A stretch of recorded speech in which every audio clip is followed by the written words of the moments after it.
Hello everyone, मैं अंकुर वावेले आप सभी का स्वागत करता हूं आपके अपने channel magnet brains Hindi medium पर। एक ऐसा प्लेटफॉर्म जहां पर आपको मिलती है निःशुल्क शिक्षा, वो भी क्वालिटी कंटेंट और बेस्ट फैकल्टीज के साथ। तो चलिए बात करते हैं कि इस वीडियो में क्या पढ़ने वाले हैं। तो इस वीडियो से हम अपना पहला चैप्टर स्टार्ट कर रहे हैं क्लास 11th पॉलिटिकल साइंस यानी कि राजनीति विज्ञान का। और चैप्टर क्या है? तो चैप्टर है संविधान क्यों और कैसे। मतलब इस पूरे वीडियो में हम समझेंगे संविधान क्यों है और कैसे है। इसके डिफरेंट टॉपिक्स आपको यहां पर मिलेंगे। इस चैप्टर के अलग अलग कॉन्सेप्ट वीडियो आपको देखने को मिलेंगे। इस वीडियो में हम परिचय जान रहे हैं, मतलब कि एक इंट्रोडक्टरी वीडियो है। मतलब क्या होगा कि आप ये समझेंगे कि हमारे चैप्टर की थीम क्या है और साथ ही साथ हमारे टॉपिक्स कौन कौन से और हम पढ़ने वाले हैं। मतलब इंपॉर्टेंट होने वाला है। अगर आप चैप्टर स्टार्ट कर रहे हैं तो उसके पहले आपको पता होना चाहिए। जैसे आप दाल चावल खाते हैं तो आपको पता है कि आप दाल चावल खा रहे हैं तो तुअर की दाल के साथ खा रहे हैं। कोई ने कह दिया कि बोले नहीं आप तो फलाने की दाल के चावले की दाल के साथ चावल खाओ, तो थोड़ा सा आपको पता होना चाहिए कि कैसे है। माइंड मेकअप वैसा हो जाता है और फिर आपको मजा आता है। लोग पनीर चावल भी खाते हैं, है ना। आप देखें राजमा चावल भी खाते हैं, लेकिन पता होता है राजमा के नाम पे आपके साथ धोखा हो जाए। सिर्फ राजमा ना मिले, सिर्फ पानी पानी दे दें, तरी तरी दे दें। तो माइंड मेकअप करने के लिए आपको जानकारी जरूरी है कि आप करने क्या वाले हैं, पढ़ने क्या वाले हैं। तो इंट्रोडक्टरी वीडियो का मतलब ये होता है कि आपको ये बताए कि आप पूरे चैप्टर के अंदर क्या पढ़ेंगे, कैसे पढ़ेंगे और क्या क्या पढ़ेंगे। ये भी बहुत जरूरी होता है। तो सबसे पहले बात करें कि अगर हम बात करें कि संविधान निर्माण की जो प्रक्रिया की बात करते हैं, तो ये जो बुक की हम बात कर रहे हैं, जो 11th की पूरी बुक की हम बात कर रहे हैं, ये किस पर बात की गई है? ये क्या कहती है? ये बताती है पूरी पुस्तक कि संविधान की कार्य प्रणाली कैसी है। मतलब ये पूरी बुक जो आप 11th की किताब के बारे में बात कर रहे हैं, ये पूरी बुक, कौन सी बुक? ये वाली, भारत का संविधान सिद्धांत और व्यवहार। यह आपको बताती है कि संविधान की कार्य प्रणाली कैसी है। ये पूरी जानकारी वहां पर दिलवाती है।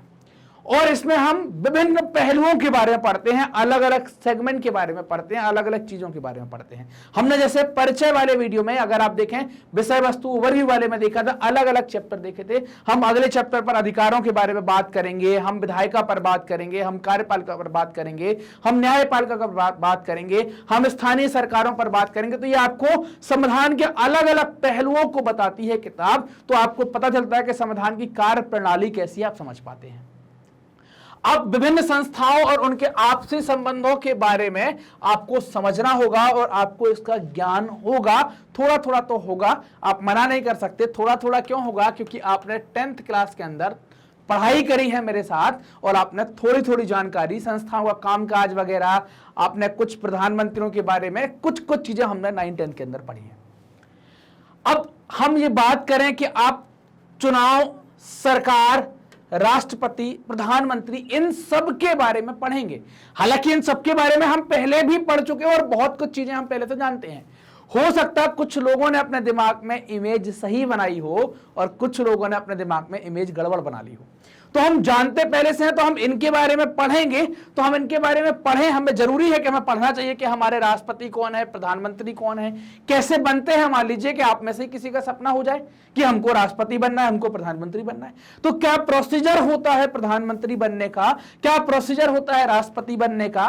कोई चुनाव लड़ना चाहता है तो क्या प्रोसीजर है, कोई सरकार में शामिल होना चाहता तो क्या है। तो ये सारी समझ हमें होनी चाहिए। तो ये सब कुछ हम जानेंगे, लेकिन इसके पहले हमें जानना जरूरी है कि सरकार का पूरा ढांचा और सरकार की संस्थाओं को नियंत्रित करने वाले विभिन्न सिद्धांत हमें यह समझना पड़ेगा कि ये जो राष्ट्रपति, जो प्रधानमंत्री जी और जो चुनाव, सरकार, मतलब कोई भी हम बात करें कि इन सब के बारे में अगर हम जो बात कर रहे हैं तो ये जो इनको समझें कि सरकार का जो ढांचा है वो कैसा है। जो संस्थाएं हैं, जो सरकार के ढांचे को नियंत्रित करने वाली संस्थाएं हैं, उनके जो सिद्धांत हैं वो कहां से निकले हैं। उनकी उत्पत्ति भारत के संविधान से हुई है। ये हमें समझना पड़ेगा, ये हमें जानना पड़ेगा। तो आपको एक चीज समझ में आ गई कि इस चैप्टर के अंदर आप क्या पढ़ने वाले हैं। तो इस चैप्टर के अंदर आप एक बेसिक चीज ये पढ़ेंगे कि आपको ये देखना है यहां पर कि अलग अलग जो शासन के अंग हैं उनको नियंत्रित करने वाले सिद्धांत, उनकी उत्पत्ति भारत के संविधान से हुई है। मतलब आप एक चीज देखेंगे कि संविधान किसे कहते हैं। पहले तो आप ये समझेंगे कि पहले तो आप नाम पर जाएंगे, पहले तो आप ये समझेंगे कि नाम क्या है, संविधान नाम क्यों डाला गया, किसे कहेंगे, आप ये समझेंगे इस चैप्टर के अंदर। और साथ ही साथ क्या समझेंगे, समाज को देता क्या है। मतलब अगर मैं इन दो टॉपिक की बात करूं तो यहां पर महत्वता की बात हम करेंगे। महत्व क्या है, महत्वता क्या है, कॉन्स्टिट्यूशन का इंपॉर्टेंस क्या है हमारे लिए, वो हम यहां पर जानेंगे। मतलब क्या आप संविधान किसी एक खाली किताब जो आपने देखी उसको संविधान कह सकते नहीं। तो संविधान होता क्या है, किसे कहेंगे, वो समझेंगे। और इससे समाज को क्या मिलेगा, मतलब समाज की जो मूल परंपराएं हैं, समाज मतलब मिलेगा और समाज क्या देगा, क्योंकि समाज से ही कुछ चीजें लेकर संविधान तैयार किया गया। फिर वो समाज को एक सही डायरेक्शन में चलाने के लिए कुछ बातें बताता है, कुछ नियम बताता है। तो ये हमें समझना है। संविधान समाज में शक्तियों का बंटवारा कैसे करता है, क्योंकि हमें पावर को बांटना पड़ता है। अगर ताकत एक के पास आ गई तो फिर वो पागल हो सकता है और वो तानाशाह हो सकता है और वो गड़बड़ कर सकता है। तो हमें सामाजिक शक्तियों का भी विभाजन करना पड़ता है, सामाजिक शक्तियों को भी हमें बांटना पड़ता है। भारत का संविधान कैसे बनाया गया, मतलब ये देखना है हमें कि भारत का जो कॉन्स्टिट्यूशन है वो कैसे बना है, उसके पीछे क्या प्रक्रिया रही है। अगर आप बनने के पीछे अगर हम संविधान बस लिख लेते हैं तो अगर आप बात करें तो संविधान निर्माण के पहले की बात हो गई और संविधान निर्माण के बाद की बात आ जाती है। ये आप बातें यहां पर देखेंगे, ये दो बातें आपने देखी, संविधान निर्माण के पहले और संविधान निर्माण के बाद। तो यहां पर क्या हो रहा है, यहां पर हो रहा है संविधान का निर्माण। मतलब अगर हम पहले बात करेंगे तो पहले की अगर आप बात कर रहे हैं तो बोले यहां पर अंग्रेजों का नियम कानून चलता था, और अगर हम बाद की बात कर रहे हैं तो यहां पर भारतीय संविधान काम करने लगा है। क्या काम करने लगा है, भारतीय संविधान ने काम करना यहां पर स्टार्ट कर दिया है। तो जो बीच का समय है जब संविधान बना है, आपको पता है 2 साल 11 महीने 18 दिन यहां पर लगे हैं, तो इसको क्या कहते हैं, तो ये कहलाता है, ये निर्माण का जो समय है ये संक्रमण काल कहलाता है। जब ये बन रहा था तो हमको ये देखना है कि हम संविधान के पहले और संविधान के बाद में कैसे हैं, और इस दौरान संविधान का निर्माण कैसे किया गया, और इस संक्रमण काल या ट्रांजिशन पीरियड के दौरान देश कैसे चलाया गया। ये सारी बातें हम यहां पर समझने वाले हैं, मानने वाले हैं, जानने वाले हैं। क्या क्या पढ़ेंगे इस चैप्टर के अंदर, तो पहला टॉपिक तो आपको आएगा कि हमें संविधान की आवश्यकता, संविधान की क्या आवश्यकता है। पहली चीज तो आप ये देखेंगे, मतलब अगर आप देखें यहां से कि पहली चीज की हम बात कर रहे हैं, यहां पर संविधान किसे कहते हैं और समाज को क्या देता है, यहां से बहुत कुछ आपको इस पहले टॉपिक से क्लियर हो जाएगा कि संविधान की हमें आवश्यकता क्या है, why do we need a constitution, या क्यों है हमें। तो हम ये देखेंगे संविधान तालमेल बढ़ाता है और भरोसा दिलाता है। मतलब कॉन्स्टिट्यूशन जो है वो अलाउ करता है कोऑर्डिनेशन एंड एश्योरेंस को। तो वो कैसे तालमेल बढ़ाएगा, कैसे भरोसा दिलाता है, इसको भी हमें समझना है। मतलब केवल कह दिया कि संविधान तालमेल बढ़ाता है, भरोसा दिलाता है, बात नहीं बनेगी। बात कैसे बनेगी, हमको जब समझ में आएगा कि प्रोसेस क्या है, कैसे तालमेल बढ़ाएगा। भाई तालमेल बढ़ाना ऐसे थोड़ी है बोले कह दिया बोले कल से तालमेल बढ़ा लो, बढ़ जाएगा क्या। एक प्रक्रिया होगी, एक प्रोसेस होगी, वो हमें समझनी है। निर्णय निर्माण शक्ति की विशेषताएं क्या हैं, कि आपकी जो निर्णय निर्माण शक्ति है उसकी क्या स्पेसिफिकेशंस हैं, है ना, कैसे आप निर्णय निर्माण शक्ति का उपयोग करते हैं और उसका कैसे आउटकम्स आपको देखने को मिलता है। सरकार की शक्तियों पर सीमाएं, मतलब सरकार ऐसा नहीं है कि सरकार मनमाने तरीके से चले, limitation on the power of government, उसकी कुछ सीमाएं हैं, उस सीमाओं में रहकर ही काम करना। मतलब आप देखिए कि दुनिया में किसी को अल्टीमेट पावर नहीं दी गई है सिवाय भगवान के, और भगवानों ने भी, जितने भी भगवान है दुनिया में, अलग अलग धर्म के, हमारे धर्म के और अलग अलग धर्म के, हर एक धर्म के भगवान ने अपनी मर्यादाएं निर्धारित की हैं कि हम ऐसे ही काम करेंगे। आप अगर कहानियां पढ़ते होंगे, आपकी धार्मिक किताबें, चाहे हिंदू धर्म में, मुस्लिम में, सिख में, बौद्ध में, क्रिश्चियन में, है ना, जैन में, तो सब हर एक भगवान ने अपनी सीमाएं बनाई है। भगवान का मतलब क्या है, अल्टीमेट पावर उसके पास है, वो चाहे तो कुछ भी कर सकते हैं, वो चाहे तो एक क्षण में चीजें बदल सकते हैं। आप आजकल बहुत सारे रील्स भी देखते होंगे, कृष्ण भगवान के ऊपर बहुत सारे रील्स आते हैं, आपने देखा होगा। तो वो चाहे तो क्षण भर में, ये दिखाया भी गया, चाहे तो क्षण भर में कर सकते हैं। ऐसा भी कुछ लोग कहते हैं कि महाभारत का परिणाम कृष्ण भगवान को पहले से पता था और वो चाहते तो पहले जिता देते, लेकिन नहीं जिताया ना। उनकी अपनी मर्यादाएं हैं कि अपनी पावर का उपयोग उनको ऐसे नहीं करना है कि लोगों को लगे कि हमें कुछ नहीं करना है, मतलब बोले सब कुछ ऐसे ही हो जाता है, हमें कुछ।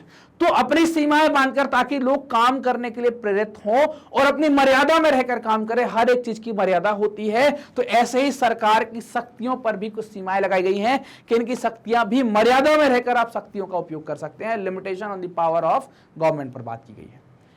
समाज की आकांक्षाएं, अब मान लीजिए कि हम आप समाज हैं, हम आप क्या चाहते हैं, हम चाहते हैं कि यार एक स्कूल ऐसा बन जाए, हाईटेक स्कूल हो जाए, सड़क यहाँ 2 लाइन है तो 4 लाइन हो जाए, लाइट आ जाए, इंटरनेट फास्ट आ जाए, सिंचाई के साधन, हमारी ये आकांक्षाएं होती हैं। आकांक्षाएं क्या करती हैं, हमारा लक्ष्य निर्धारित करती हैं। क्या करती हैं, आकांक्षाओं से ही हम अपना लक्ष्य निर्धारित करते हैं। क्यों? क्योंकि हम जब चाहेंगे कि स्कूल अच्छा हो जाए, सड़क अच्छा हो जाए, बिजली पानी अच्छी हो जाए, अल्टीमेटली हम सोसाइटी अच्छी कर रहे हैं, अल्टीमेटली हम उस सोसाइटी का इकोनॉमिक कैपेसिटी जो है, उनकी आर्थिक क्षमता जो है, उसको बढ़ाने की बात कर रहे हैं। क्योंकि हम जब तक अपनी इच्छाएं व्यक्त नहीं करेंगे तब तक हम अपना लक्ष्य नहीं बना पाएंगे। जैसे आपने लक्ष्य बनाया होगा, आपकी इच्छा होगी कि यार हमारे 90 या 95% प्लस आ जाएं, आपने ऐसा बनाया होगा कि 95% प्लस आ जाएं 12th में, और आपके ऊपर आकांक्षाएं किसकी होंगी, घर वालों ने आकांक्षाएं दी होंगी। और ऐसा नहीं है, सबकी आकांक्षाएं, घर वालों की इच्छाएं आकांक्षाएं अलग अलग होती हैं, डिपेंड ऑन दी स्टूडेंट या डिपेंड ऑन दी चिल्ड्रन। उनका बच्चा कैसा है उसके आधार पर यह निर्भर करता है। ऐसा नहीं है कि बच्चा एवरेज और उससे वो उम्मीद लगाएं कि नहीं भाई तू तो 98%, वो उससे क्या उम्मीद लगाएंगे, अगर वो रेगुलर फर्स्ट डिवीजन से पास हो रहा है तो वो सोचते हैं कि 75 प्लस कर ले, ये उनकी इच्छाएं हैं। अब आप टारगेट बना लेते हैं, आपका लक्ष्य हो जाता है कि यार घर वालों की इच्छा की पूर्ति कर देते हैं, थोड़ी मेहनत कर लेते हैं, 75% पार हो जाए। कभी 90 रेगुलर आ रही है तो घर वाले चाहते हैं कि 95 आ जाए। तो आप समझे यहां पर कि कैसे हम आकांक्षाएं लक्ष्य की तरफ चली जाती हैं, ऐसे ही समाज की अपनी आकांक्षाएं होती हैं और सरकार उनको टारगेट बनाकर काम करती है, लक्ष्य बनाकर काम करती है। संविधान के समर्थ बनाने वाले प्रावधान है ना, कि संविधान को समर्थ कैसे बनाया जाए, संविधान कैसे है ना, enabling provision of the constitution, कैसे उसको आप समर्थ और बनाएंगे, तो इसके प्रावधान किए गए हैं। राष्ट्र की बुनियादी पहचान, basic identity of the nation क्या होगी, बुनियादी पहचान क्या होगी, उस पर बात करेंगे कि बेसिक पहचान क्या है। और संविधान की सत्ता, अथॉरिटी ऑफ कॉन्स्टिट्यूशन, संविधान की सत्ता मतलब देश में जो सत्ता चल रही है वो संविधान की है, गैर संवैधानिक तरीके से कार्य नहीं चल रहा है, काम नहीं चल रहा है, इस पर बात होगी। संविधान के प्रचलन में लाने के तरीके, आप किस तरीके से संविधान को हमारे जो प्रचलन है, हमारे जो तौर तरीके हैं इसमें लेकर आए। पहले तो नहीं था, पहले तो राजा महाराजा थे, फिर उसके बाद अंग्रेज आ गए, फिर एकदम से कैसे, तो एक प्रोसेस है, कैसे आपको लाया गया, कैसे आपको डेली लाइफ में फिर आप बात करने लगे कि नहीं हम संविधान के दायरे में रहकर काम करेंगे। नौकरी लगेगी तब भी आप यही कहेंगे नहीं हम संविधान के दायरे में रहकर काम करेंगे। संविधान के मौलिक प्रावधान क्या है ना, जो मौलिक प्रोविजन की बात की गई है, मौलिक प्रावधान क्या है उनको देखेंगे। संस्थाओं की संतुलित रूपरेखा क्या होगी, बैलेंस इंस्टीट्यूशनल डिजाइन क्या है, किस तरीके से संस्थाओं को बनाया गया है। यहां पर आप समझेंगे विधायिका, कार्यपालिका, न्यायपालिका, चुनाव आयोग, इस प्रकार की संस्थाओं के बीच में बैलेंस देखें किस तरीके से तैयार किया गया है, और भारतीय संविधान कैसे बना है, how was the Indian constitution made, मतलब कैसे उसको तैयार किया गया है, कैसे उसको लिखा गया है, इस पर हम बात करेंगे। फिर संविधान सभा का स्वरूप क्या है, जब संविधान बनाया गया है तो संविधान बन रहा है तो किसने बनाया है, तो कॉन्स्टिट्यूएंट असेंबली ने काम किया उस पर। उस कॉन्स्टिट्यूएंट असेंबली का स्ट्रक्चर या कंपोजिशन कैसा था, किस तरीके से काम हुआ, और उस संविधान सभा का काम करने का तरीका कैसा था, कामकाज की शैली कैसी थी, इस पर आपको बात करनी होगी। किस तरीके से उसने काम किया है ये भी हम देखेंगे, और हम यहां पर वर्किंग देखेंगे डे 1 से, कैसे यहां पर डे 1 से देखेंगे, पहले दिन क्या हुआ, फिर क्या हुआ, फिर ऑब्जेक्टिव रेजोल्यूशन कैसे आया, कमेटियां कैसे बनी, और संविधान कैसे बना, ये सारी बातें हम देखेंगे। कार्यविधि तो समझना ही है, चूंकि आपको संविधान का स्वरूप देखेंगे, संविधान सभा के कामकाज की शैली आप देखेंगे, तो कार्यविधि प्रोसीजर आपको देखना है। साथ ही साथ आप देखेंगे कि आप जब संविधान बना रहे हैं तो आपने राष्ट्रीय आंदोलन की विरासत है ना, कि उसको कैसे लिया है और उसको कैसे समाहित किया है आपने आपके संविधान के अंदर, उसमें से क्या आपने राष्ट्रीय आंदोलन के अंदर से चीजें उठाई हैं, ये भी बात हमें करनी है। संस्थागत व्यवस्थाओं के बारे में बात करेंगे, इंस्टीट्यूशनल अरेंजमेंट क्या है वो देखेंगे। विभिन्न देशों के संविधानों से हमने क्या लिया, मतलब हमारे सोर्स ऑफ कॉन्स्टिट्यूशन, अलग अलग देशों से हमने कुछ कॉन्सेप्ट लिए हैं, उन पर हम बात करेंगे। तो यहां पर बहुत सारे लोगों को मिथ रहता है कि हमने कॉपी किया, क्या नहीं, कॉपी नहीं किया, कॉन्सेप्ट लिया है, आइडिया लिया है कि ऐसी चीज हो सकती है क्या, फिर हमने अपनी कंट्री के अकॉर्डिंग उसको बनाया है, और लास्ट में हम कंक्लूजन यानी कि निष्कर्ष की बात करेंगे। ये इतने सारे वीडियोस आपको मिलने वाले हैं, हर एक टॉपिक पर ऑलमोस्ट आपको एक वीडियो मिलने वाला है, जिससे हम इस चैप्टर को कवर करने वाले हैं। मैग्नेट पेन्स अपनी हाई क्वालिटी एजुकेशन के लिए जाना जाता है। आपको हमारे सभी वीडियोस देखने के लिए मिलते हैं हमारे ऑफिशियल यूट्यूब चैनल पर, हमारी वेबसाइट पर, हमारे एप्लीकेशन पर, 100% फ्री। आप e notes and e books को भी प्राप्त कर सकते हैं, जिसकी लिंक डिस्क्रिप्शन में दी गई है। आप हमसे कनेक्ट कर सकते हैं यूट्यूब, फेसबुक, इंस्टा, ट्विटर और टेलीग्राम के माध्यम से। ये वीडियो आप देख रहे हैं मैग्नेट बेंस के हिंदी चैनल मैग्नेट बेंस हिंदी मीडियम पर, तो चैनल को सब्सक्राइब करें, वीडियो को लाइक करें और अपने दोस्तों के साथ जमकर शेयर करें। कमेंट सेक्शन में बताएं कि आपको वीडियोस कैसे लग रहे हैं। धन्यवाद।